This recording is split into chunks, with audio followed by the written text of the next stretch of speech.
জুলাই সনদ বা জুলাইয়ের সংস্কার রূপরেখা সম্পূর্ণ বাস্তবায়ন না হলে পতন হতে পারে বর্তমান ক্ষমতাসীন বিএনপি সরকারের।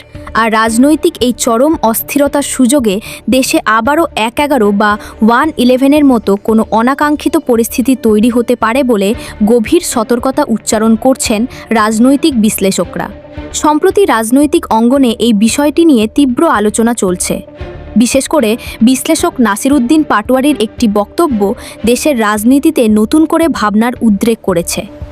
তার মতে, সংস্কার ইস্যুতে বিএনপি সরকারের পতন কেবল কোনো সাধারণ রাজনৈতিক হুমকি নয়, বরং এটি একটি অত্যন্ত গভীর ও তাৎপর্যপূর্ণ সতর্কবার্তা। জুলাই সনদ বাস্তবায়নের জন্য বর্তমান সরকারের হাতে আর মাত্র ৫৭ দিন সময় বাকি আছে। এই নির্ধারিত ৬ মাস সময়ের মধ্যে যদি সরকার তাদের প্রতিশ্রুতি অনুযায়ী হুবহু জুলাই সনদ বাস্তবায়ন করতে ব্যর্থ হয়, তবে চূড়ান্ত আন্দোলনে রাজপথে নামবে বাংলাদেশ জামায়াতে ইসলামী এবং এনসিপি। রাজনৈতিক পর্যবেক্ষকদের ধারণা, বিএনপি যদি এই সংস্কার এড়িয়ে যায়, তবে অনিবার্যভাবেই তাদের সাথে জামায়াত এবং এনসিপির বড় ধরনের রাজনৈতিক সংঘাত তৈরি হবে। সে সময় আন্দোলন দমাতে গিয়ে সরকার যদি দমন পীড়নের পুরনো পথ বেছে নেয় এবং বিরোধী দলীয় শীর্ষ নেতাদের গণহারে গ্রেফতার শুরু করে, তবে পরিস্থিতি চরম আকার ধারণ করবে। আর এই রাজনৈতিক অস্থিতিশীলতার সুযোগ নেওয়ার অপেক্ষায় বসে আছে পর্দার আড়ালে থাকা একদল বিশেষ কুশীলব। বিশ্লেষকরা মনে করছেন, আন্দোলনের মুখে বিএনপি সরকারের পতন ঘটলেই যে জামায়াত বা এনসিপি ক্ষমতায় আসবে, বিষয়টি মোটেও তেমন নয়, বরং দেশের রাজনীতিতে একটি অসাংবিধানিক বা 1/11 মডেলের সরকার চেপে বসতে পারে।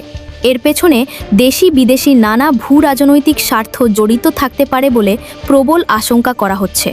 বিগত ১৭ বছরে তৈরি হওয়া পতিত সরকারের এস্টাবলিশমেন্ট, বিদেশি পরাশক্তি এবং দেশি বিদেশি বিভিন্ন গোষ্ঠীর ইন্ধনে এই সংকট আরও ঘনীভূত হতে পারে।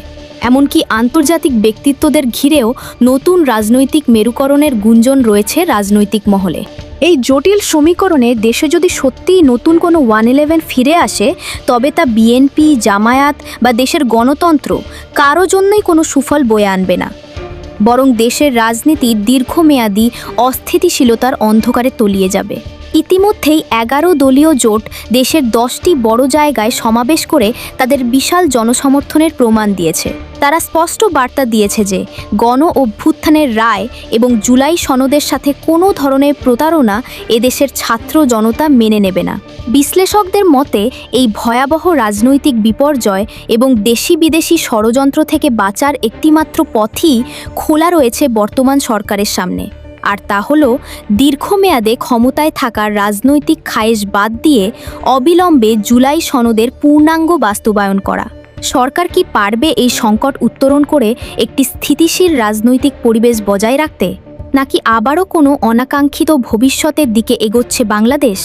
এই বিষয়ে আপনাদের সুচিন্তিত মতামত কমেন্ট করে জানাতে পারেন। রাজনৈতিক খবরের নিয়মিত আপডেট পেতে ভিডিওটিতে লাইক, কমেন্ট ও শেয়ার করে আমাদের সাথেই থাকুন। ধন্যবাদ।